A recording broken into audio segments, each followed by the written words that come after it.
Narito na ang mga pinakamalalaking balita sa One North Central Luzon ngayong Lunes. Mahigit 30 insidente ng pagkalunod na itala sa buong bansa sa katatapos na Semana Santa. 5 rito na itala sa Pangasinan. 57 kaso ng jellyfish sting na itala rin sa Pangasinan. Taas presyo sa mga produktong petrolyo nakaamba bukas. Magkano kaya? At libu-libong turista namasyal sa mga tourist destination sa Hilagang Luzon nitong Semana Santa. Ito ang GMA Regional TV 1 North Central Luzon. Magandang hapon, ako si Chris Zuniga. Mga kapuso, isang nakalulungkot na balita. Nagluluksa ngayon ang simbahang Katolika dahil pumanaw na po si Pope Francis. Ngayong araw, April 21, 2025, ayon sa isang pahayag ng Vatican. Namatay ang Santo Papa sa edad na 88 sa kanyang tahanan sa Vatican's Casa Santa Marta. Si Pope Francis, na kilala rin sa tawag na Lolo Kiko sa Pilipinas, ang kauna-unahang Latin American leader ng Roman Catholic Church. Bago ang kanyang pagpanaw, dumalo pa si Pope Francis sa Easter Sunday Mass sa Vatican City mula sa balkonahin ng St. Peter's Basilica. At sa kanyang mensahe, nanawagan siya ng kapayapaan sa mga bansang nagigirian. 12 taon na nanungkulan ang Santo Papa na nagpapagaling pa sa kanyang sakit na double pneumonia bago siya mamatay. Si Pope Francis o Jorge Mario Bergoglio ay pinanganak noong December 17, 1936. Inialay ni Pope Francis ang kanyang buhay sa paninilbihan sa Diyos at sa simbahan. Samantala, ilang pasahero ang humabol pa rin sa biyahe ngayong araw, April 21, matapos ang bakasyon. Balitang hatid ni CJ Torida.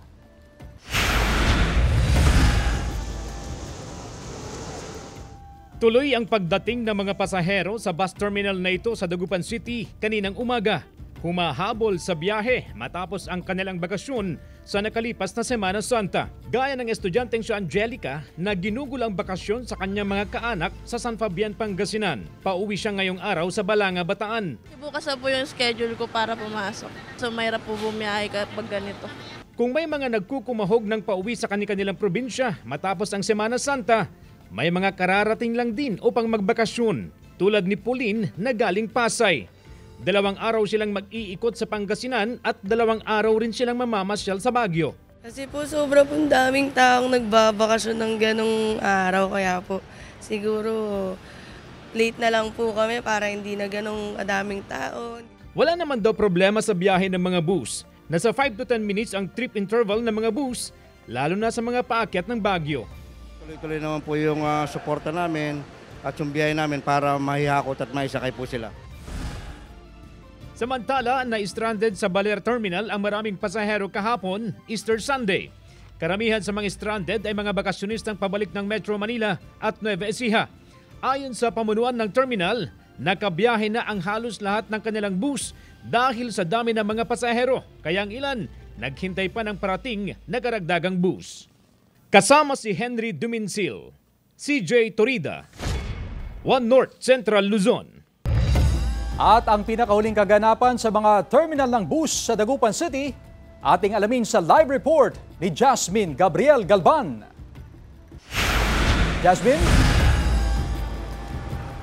Chris, sa mga oras nga na ito ay pabugso-bugso na lamang yung dami ng pasahero na nagpupunta sa mga bus terminal para makabiyahe at makauwi sa iba't ibang mga probinsya, ganun din sa Metro Manila. Gaya na lamang dito sa tinaroroonan sa isang bus terminal sa lungsod ng Dagupan kung saan yung mga biyahe, Chris, na pa Metro Manila ay balik na sa regular na schedule since konti naman na yung mga pasahero na sumasakay sa mga bus. habang yung mga pasahero naman, Chris, na biyaheng Zambales ay hindi na ganun kadami compared kaninang umaga na medyo mahaba-haba yung pila. Pero sa ngayon ay halos wala ng pila ng mga pasahero. Liban na lamang, Chris, yung mga biyahe na paakyat sa lungsod ng Baguio na kung saan ito yung medyo may build up o medyo maraming pasahero.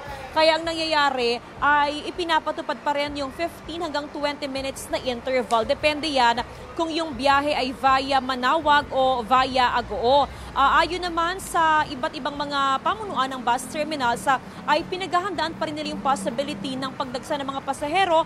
Possible na baka mamayang gabi dahil baka ayaw lamang ng mga pasahero na bumiyahe sa napakainit na panahon at baka mamayang gabi sila bumiyahe. So nakahanda naman ang mga management ng mga bus companies. Actually, marami pa mga naka-standby na mga bus units in case na kailanganin para ma-provide yung mga sasakyan para nga sa mga pasahero. At samantala, Chris, yung mga special permit naman ng mga bus units ng iba't ibang bus terminal ay hanggang April 27 pa, kaya walang dapat na ikabahala doon sa bilang ng mga bus unit na babiyahe. Sa ngayon, Chris, ay may mga naka-standby pa rin o may mga nakaantabay pa rin na mga pulis at otoridad sa mga bus terminals para matiyak yung safety ng mga pasahero. Chris? Maraming salamat, Jasmine Gabriel Galban. 57 kaso ng jellyfish sting naman ang naitala sa Pangasinan. Silipin sa report. Kasabay ng dagsa ng mga beachgoer, nakapagtala ng 57 kaso ng jellyfish sting sa Pangasinan. Medyo mataas ang kaso ng jellyfish sting. Meron tayong 57 na kaso ng jellyfish sting. 27 kaso ng jellyfish sting ang naitala sa Binmalay, 7 sa Lingayen, 8 sa Alaminos City at 15 sa Dagupan City. Bunsod ng nitalang jellyfish sting sa Tadaligan Beach, ipinag-utos ng lokal na pamahalaan ng Dagupan City ang no swimming policy para maprotektahan ng mga beachgoer. Sa kabila ng implementasyon ng no swimming policy, may mangilan-ngilan pa rin naligo sa Tandaligan Beach. Dahil hindi mapigilan ng otoridad ang mga beachgoer, ay pinag-iingat na lang sila. May mga naka-standby rin na health personnel mula sa City Health Office. Pero ini-implement namin kaso talagang yung mga iba, siyempre sa dami din nila na kung mo isusuway mo yan. Tapos ang kung laging sinasabi, pumunta nga kami dito para maligo. Kasi sa kanila hindi nila alam yung dikya o ano, yung jellyfish. So, pero hindi kami uminto na nagsasabi sa kanila para at least kung sakaling hindi kami ang sisisihin. Ang ibang turista naman, para hindi masayang ang pagpunta sa Tandaligan Beach, ay naglatag na lang ng sapin sa buhangin. Sabi po nila bawal ngayon. Dahil yung jellyfish daw po. Total naman, medyo mahangin naman po dito kaya okay lang po mag-relax. Paalala ng Health Authority na sakaling madikitan ng dikya o jellyfish ay iwasang buhusan ng ihi ang sting site. Mainam na gumamit ng suka at dalhin ng pasyente sa pinakamalapit na pagamutan para sa tamang medical treatment. Kasama si Daryl Peralta, Jasmine Gabriel Galban, One North Central Luzon. Iba't ibang kaganapan sa pagurita ng Semana Santa, ating alamin sa report. Isa sa mga dinayo sa Pangasinan noong Semana Santa ang Mount Zion Pilgrimage Mountain sa Barangay Lagit Padilla sa bayan ng Bugalyon. Umakyat ang mga deboto sa lugar bilang bahagi ng kanilang panata at pagninilay sa Semana Santa. Makikita rito ang iba't ibang Stations of the Cross kung saan humihinto ang mga deboto at nag-aalay ng dasal. Maagang nag-alay lakad ang ilang mananampalataya hapon noong Huwebes Santo. Kanya-kanya silang bitbit ng panalangin bilang bahagi ng kanilang panata sa Semana Santa. Madaling araw ng Biyernes Santo, dagsa ang mga deboto sa Minor Basilica of Our Lady of the Most Holy Rosary of Manawag sa Pangasinan. Karamihan sa mga dumalo sa misa, mga nag-alay lakad mula sa iba't ibang lugar sa probinsya.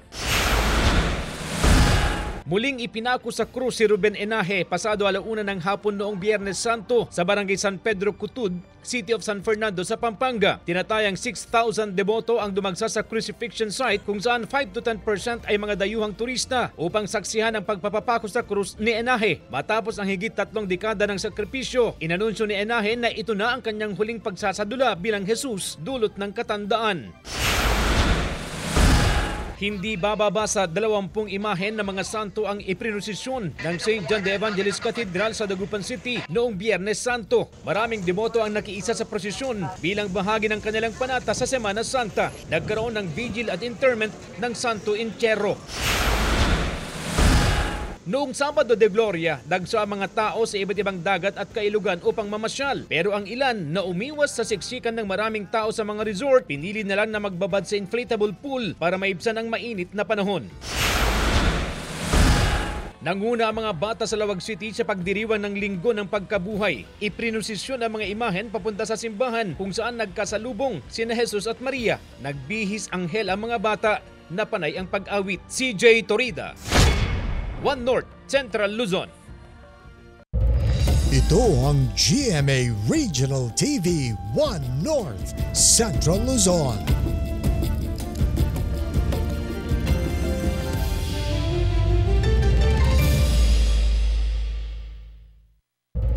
Ito ang GMA Regional TV 1 North Central Luzon. Matapos ang malakiang rollback sa presyo ng mga produktong petrolyo noong Semana Santa, oil price hike naman ang aasahan ng mga motorista ngayong linggo. Sa pagtaya ng Oil Industry Management Bureau ng Energy Department, posibleng umabot sa 1 peso and 35 centavos ang taas presyo sa kada litro ng diesel. Habang 1 peso and 30 centavos naman sa kada litro ng gasolina at hanggang piso po ang posibleng dagdag presyo sa kerosene. Sa tansya naman ng Jetty Petroleum, hanggang 1 peso and 60 centavos ang price hike sa kada litro ng gasolina. 1 peso and 40 centavos sa diesel.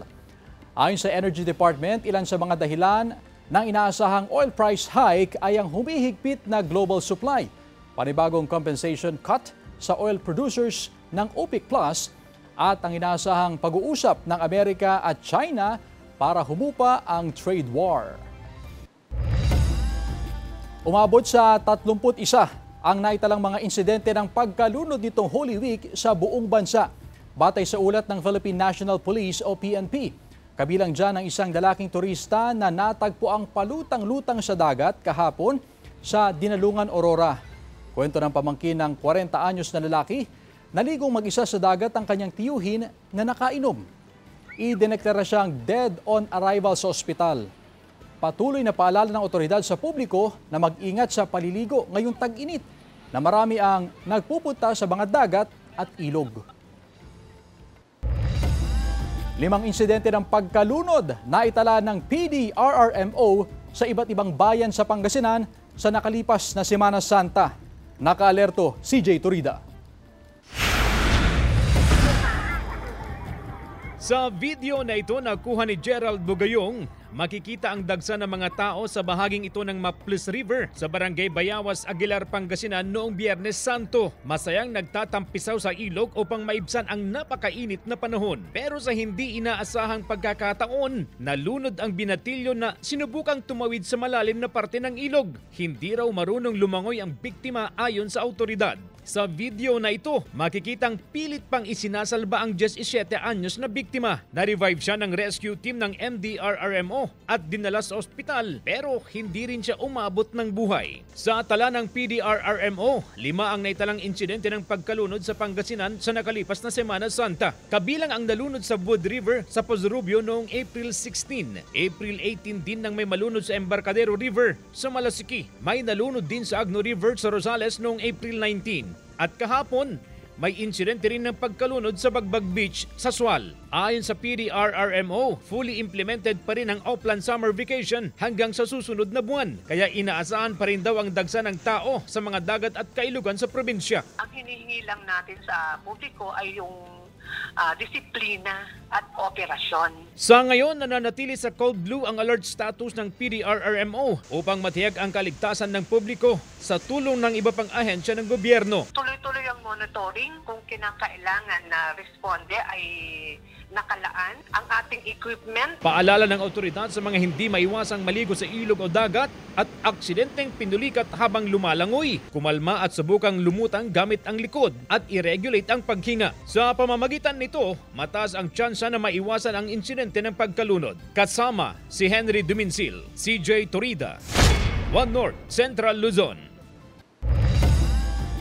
Pag-iimprenta ng mga ID ng mga magsisilbing support staff sa eleksyon sinimula na sa Bangaldan, Pangasinan.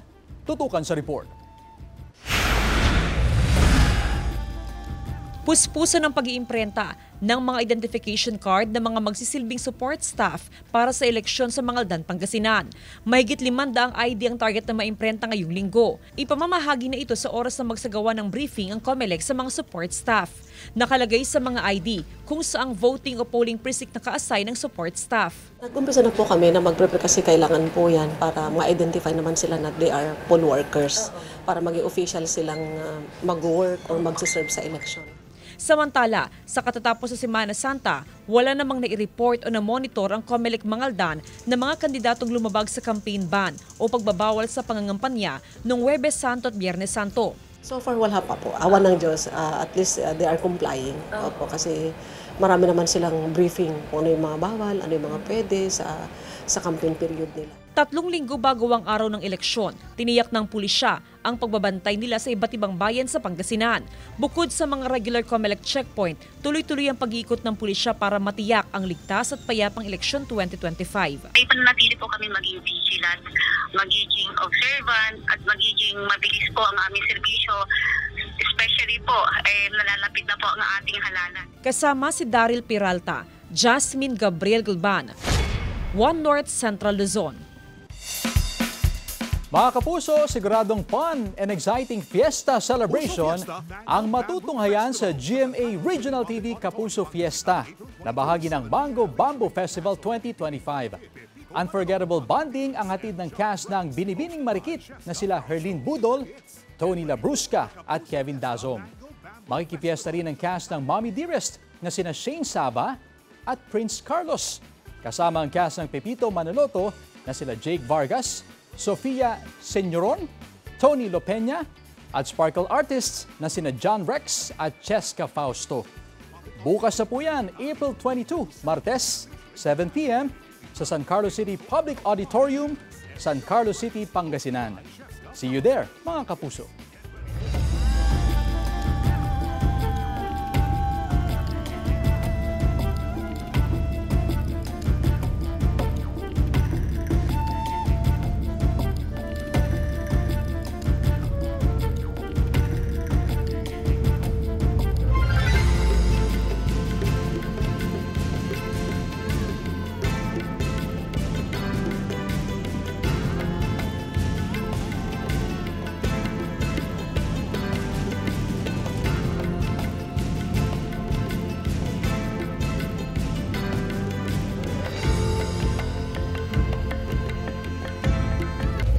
Ito ang GMA Regional TV 1 North Central Luzon.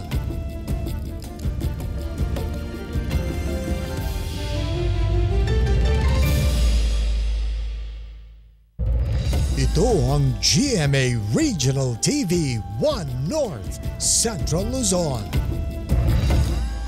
Nabangga ng isang ambulansya ang isang SUV sa Badoc, Ilocos Norte. Sa investigasyon ng pulisya, lumilipat noon ng lane ang SUV nang mabangga ito ng ambulansyang may sakay na pasyente.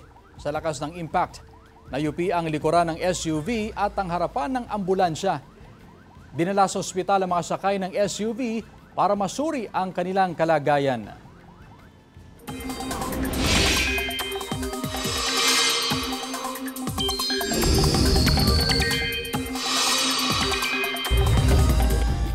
Mga kapuso, walang bagyo o sama ng panahon na nakakaapekto ngayon pero patuloy ang pag-iral ng dalawang weather systems. Intertropical Convergence Zone o ITZZ ang makakaapekto sa Mindanao, habang easterlies naman sa natitirang bahagi ng bansa. Dahil sa easterlies, magpapatuloy ang mainit na panahon sa maraming lugar na posibleng umabot sa mahigit 40 degrees Celsius. Base naman sa datos ng Metro Weather, bagamat magiging maalinsangan, ay may tsansa pa rin ng ulan sa ilang bahagi ng bansa dahil sa localized thunderstorms. Mas mataas ang tsansa ng malawakan at malalakas na ulan sa Mindanao, kaya maging alerto ang mga residente sa banta ng baha o landslide. Arestado ang isang lalaki matapos umanong gahasain at nakawan ang isang babae sa Tarlac. Naritong report. Nagulantang ang ilang residente ng Barangay San Nicolas, Bamban, Tarlac nang makita ang isang babae sa pagitan ng mga nicho sa isang abandonadong sementeryo noong April 11. Ang babae walang saplot sa ibabang bahagi ng katawan, bugbog ang mukha at halos wala ng malay. Dinala kaagad ng mga otoridad ang biktima sa ospital. Posibleng nagahasa base po doon sa itsura na nakita lang namin po. At dahil severe po yung wound, possible na talagang balak patayin po nung suspect po, yung biktima po natin. Base sa salaysay ng 28 anyos na biktima na tubong Tarlac City, galing siya sa bahay ng tiyahin sa Mabalacat City, Pampanga. Makikita sa CCTV na hawak ng Bamban Police ang biktima na nasa bahagi ng Barangay Dolores. Makikita rin ang suspect na nakasuot ng dilaw na damit. Sa isa pang footage na hawak ng Bamban Police, makikitang sinusundan ng biktima ang suspect sa Barangay San Nicolas, bahagi na ng Bamban, Tarlac. Habang siya po ay naghihintay ng kanyang masasakyan pa uwi, ito pong suspect natin ay biglang lumapit sa kanya at nakipag-usap po sa kanya, nakipagkwentuhan at tinanong kung saan po papunta. Para ang pagkakabanggit niya dahil doon din naman po patungo, ililibre na lang po siya ng pamasahe. Pumayag po itong biktima ho natin at pagdating po nila doon sa area po kung saan isinagawa yung krimen, niyaya po siya makipagtalik ng suspect, ngunit ito po ay hinindian niya o hindi niya po pinayagan na mangyari yun.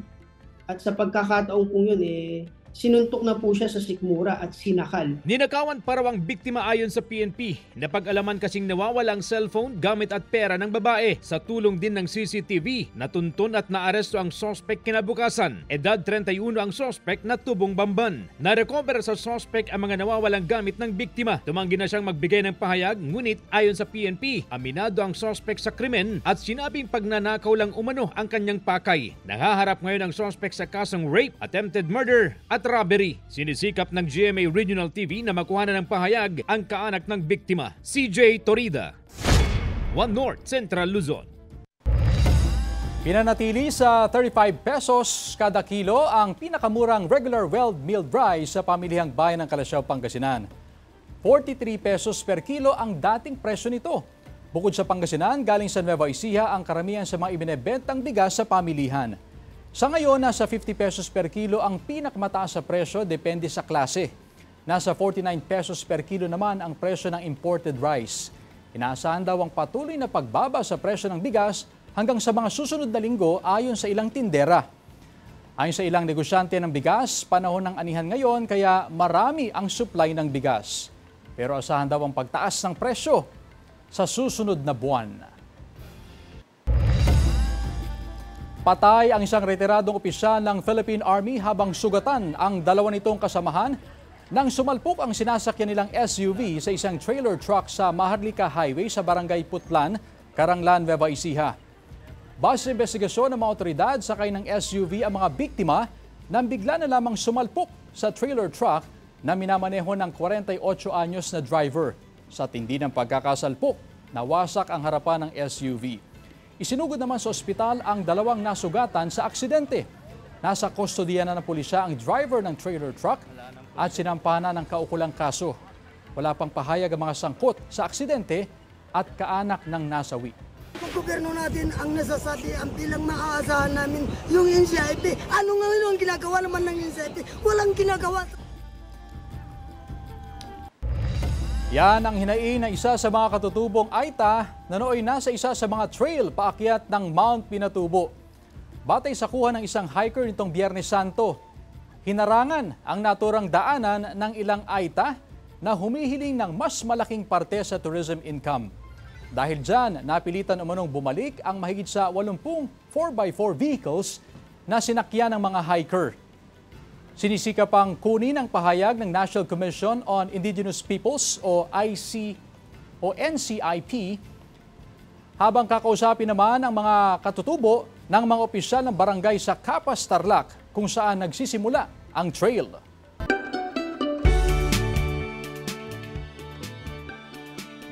Libu-libong turista namasyal sa mga tourist destination sa Pangasinan at La Union nitong Semana Santa. Tunghayan sa report. Instant reunion ng magkakaibigan at magkakaanak ang nakalipas sa Semana Santa. Siyempre, hindi nawala sa bucket list ng mga bakasyonista ang pagligo sa dagat. Ilang araw na hindi mahulugang karayom ang mga beach destination sa Pangasinan, gaya sa Stanza Beach sa Lingayen, kung saan sinulit ng lahat ang beach bonding. Enjoy rin ng mga beachgoer na piniling mamasyal at maligo sa Tandaligan Beach sa Dagupan City. Sa Agoo Beach naman sa La Union, piniling mag-reunion ng pamilya Valdez kasama ang mga kaanak mula sa Baguio City at Manila. Enjoy sila sa pagligo sa dagat. Siyempre, hindi mawawala ang Unli Food with Unli Kwentuhan. Ay, masaya naman na first time ko nga punta dito. Masayang masaya. Nagmiss sila namang picnic ground ng pamosong Agoo Eco Park. Libu-libong turistang piniling enjoy ang ganda ng kalikasan. Kanya-kanyang tayo ng tent. Ang iba naman, naglatag na lang ng kumot, banig at iba pa para may mapwestuhan. Engaging kasi marami ka nakikita, but at the same time, nakakawala ng pagod. Kasi coming from work, kasi I work in BGC. Sa datos ng MDRRMO Agoo, aabot sa higit 10,000 turista ang namasyal sa mga tourist destination sa bayan ng Semana Santa. Hindi na sila after doon sa swimming. Ang after nila, at least mai-relax yung katawan under the trees sa mga lilim ng mga punong kahoy. Samantala, may tuturing umanong generally peaceful ang paggunita ng Semana Santa sa Pangasinan ayon sa pulisya. Sa kabila ito ng mga nitalang vehicular accident at insidente ng pagkalunod. Ito po ay naging successful naman po ma'am at naging peaceful dahil po sa kolaborasyon po ng ating mga kapulisan, ng ating provincial government at syempre po ang suporta po ng ating mga stakeholders. Kasama si Daryl Peralta, Jasmine Gabriel Galban, One North Central Luzon. Samantala, mapapanood niyo po ang episode na ito at iba pang pinakahuling lokal na balita sa official website ng GMA Regional TV, www.gmaregionaltv.com. Pwede rin kayo bumisita sa aming official YouTube channel, GMA Regional TV, at i-click ang subscribe button para sa pinaka-maiinit na balita mula sa mga rehiyon. Nais din naming pasalamatan ang mga kapuso sa Hilaga at Gitnang Luzon, maging ang mga kapuso natin abroad. Dahil sa GMA Regional TV, local news matters. At yan ang mga pinakamalaki at pinakahuling balita sa Hilaga at Gitnang Luzon. Maraming salamat sa pagsama sa amin pati na ang mga kapuso sa ibang bansa na tumutok sa mga balita sa rehiyon. Ako po si Chris Zuniga. Kami, ang GMA Regional TV, One North Central Luzon. Buong pwersa para sa mas malaking misyon at mas malawak na paglilingkod sa bayan.